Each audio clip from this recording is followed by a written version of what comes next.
দুর্গাপুরে নির্যাতিতার সঙ্গে দেখা করলেন পুরসভার প্রশাসক মণ্ডলীর চেয়ারপারসন। নির্যাতিতার সঙ্গে কথা প্রশাসক মণ্ডলীর চেয়ারপারসন অনিন্দিতা মুখোপাধ্যায়। আমরা কি ঢুকে যাচ্ছি নাকি এমন করছো দেখে মনে হচ্ছে আমরা যেন তোমাদের এই ব্যবহার খুব বাজে জানো তো। রাজনীতি করাটা আমাদের উদ্দেশ্য নয়, মানবিকতার খাতিরে, এবং যেহেতু দুর্গাপুরের গার্জিয়ান আমার কর্তব্য যে ওদের পাশে এসে দাঁড়ানো, প্রকৃত তথ্য যেটা অনুসন্ধান করা, সেটার জন্য আমাদের পুলিশ প্রশাসন যথেষ্ট কালকে থেকে চেষ্টা করছেন। অলরেডি বন্ধু আইডেন্টিফাই এবং কাস্টাডিতে আছে, যে বন্ধুটি ওর সঙ্গে ছিল, এবং বাকি 5 জনকেও আইডেন্টিফাই করে ফেলেছে। খুব শিগগিরই হয়তো ধরে ফেলবে তাদেরকে। আমরা আমার পরিবারকে নিয়ে, কর্পোরেশন পরিবারকে নিয়ে এখানে এসেছিলাম ওদেরকে দেখার জন্যে। মায়ের সঙ্গেও কথা বলেছি, ওর সঙ্গেও কথা বলেছি, কিন্তু মেয়েটি এখন কথা বলার মতো অবস্থায় নেই। দুর্গাপুরের নির্যাতিতার সঙ্গে কথা বললেন ডেপুটি ম্যাজিস্ট্রেট। ডেপুটি ম্যাজিস্ট্রেটের সঙ্গে নির্যাতিতার বেশ কিছুক্ষণ কথা হয়। এই মুহূর্তে আইকিউ সিটি হাসপাতালে ভর্তি রয়েছে ওই নির্যাতিতা। তার সঙ্গে দীর্ঘক্ষণ কথা বলেন ডেপুটি ম্যাজিস্ট্রেট রঞ্জনা রায়। দুর্গাপুরের মতো শহরে এই ধরনের ঘটনা অত্যন্ত দুর্ভাগ্যজনক। সুস্থ হচ্ছেন নির্যাতিতা, পরিবারকে সব রকম সাহায্য করা হবে। নির্যাতিতার সঙ্গে কথা বলার পর বার্তা ডেপুটি ম্যাজিস্ট্রেটের।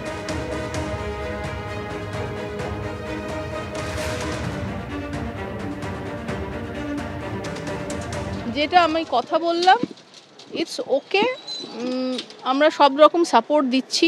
আমাদের ওসিরা রয়েছেন, সারা রাত রয়েছেন, এবং আশা করি মেয়েটি সুস্থ হয়ে আবার এখানে নর্মাল লাইফ লিড করতে পারবেন। এবং ওনারা হার্ড অ্যান্ড ফাস্ট ট্রাই করছেন।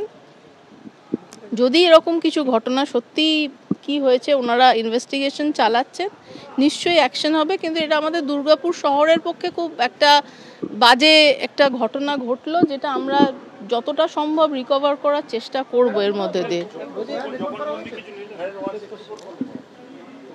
এগুলো দেখুন, আমি সাপোর্ট দিচ্ছি। আমি দেখুন জেনারেল অ্যাডমিনিস্ট্রেশন থেকে এসেছি, আমি অবশ্যই সাপোর্ট দিচ্ছি মেয়েটিকে। মেয়েটা কথা বলার মতো নেই, তো এটা শারীরিকভাবে ওকে, খাওয়া দাওয়া করছে, এটুকু আমি দেখি। আর এমনি তো ট্রমাটাইজ স্বাভাবিক, এরকম একটা ঘটনায় ট্রমাটাইজ নিশ্চয়ই সেটা দাঁড়িয়ে আমরা বললাম আমরা সাপোর্ট দিচ্ছি যতটা সম্ভব রিকভার করে, যত তাড়াতাড়ি every help she will get and her family. সরাসরি আমাদের প্রতিনিধি হিন্দল দে এই মুহূর্তে আমাদের সঙ্গে রয়েছেন। হিন্দল, ডেপুটি ম্যাজিস্ট্রেটের সঙ্গে দুর্গাপুরের ওই নির্যাতিতার আজকে বেশ কিছুক্ষণ কথা হয়, এবং ডেপুটি ম্যাজিস্ট্রেট বেরিয়ে এসে কি বললেন আমরা শুনলাম।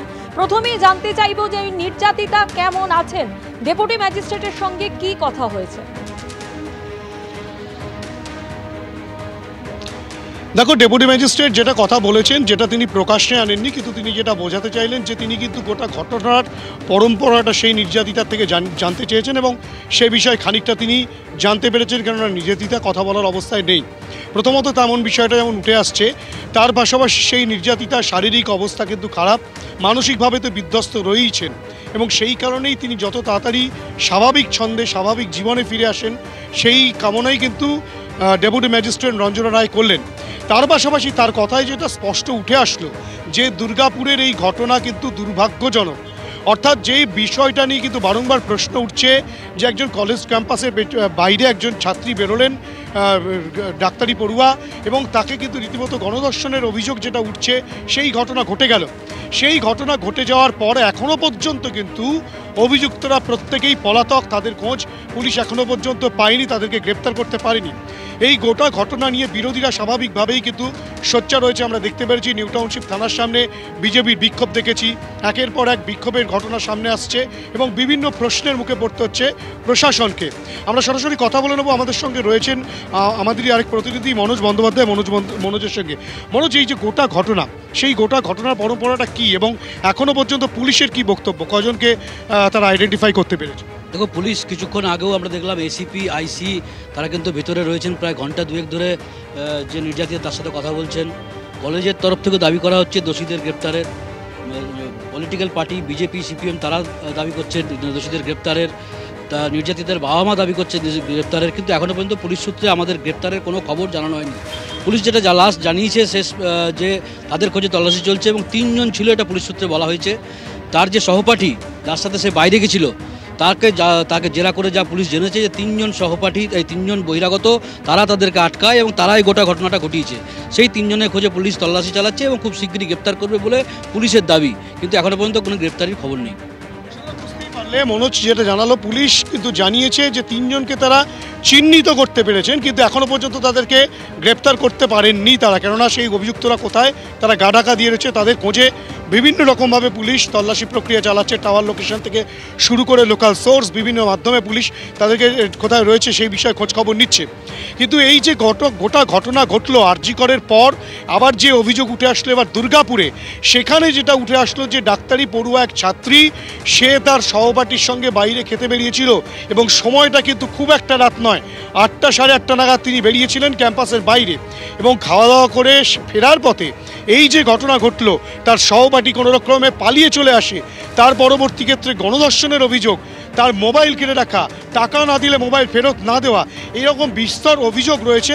সেই অভিযোগ থাকলেও এখনও পর্যন্ত কিন্তু পুলিশ কাউকে গ্রেপ্তার করতে পারেনি। সেই কারণেই কিন্তু বিক্ষোভ জানাচ্ছে বিভিন্ন রাজনৈতিক দল। ধন্যবাদ হিন্দু।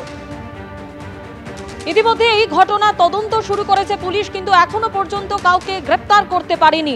নির্যাতিতার যে বয়ান যে তিনি সহপাঠীদের সঙ্গে খেতে গিয়েছিলেন এবং সেই সময় 2-3 জন দুষ্কৃতী এসে তার পথ আটকায় এবং তার মোবাইল ফোন কেড়ে নেওয়া হয়, তারপরেই তাকে গণধর্ষণ করা হয়। এবং এই ঘটনার পরে নির্যাতিতার মা বাবা নিরাপত্তা নিয়ে প্রশ্ন তুলেছেন, যদিও পুলিশ বলছে যে নির্যাতিতার সঙ্গীর ভূমিকাও খতিয়ে দেখা হচ্ছে।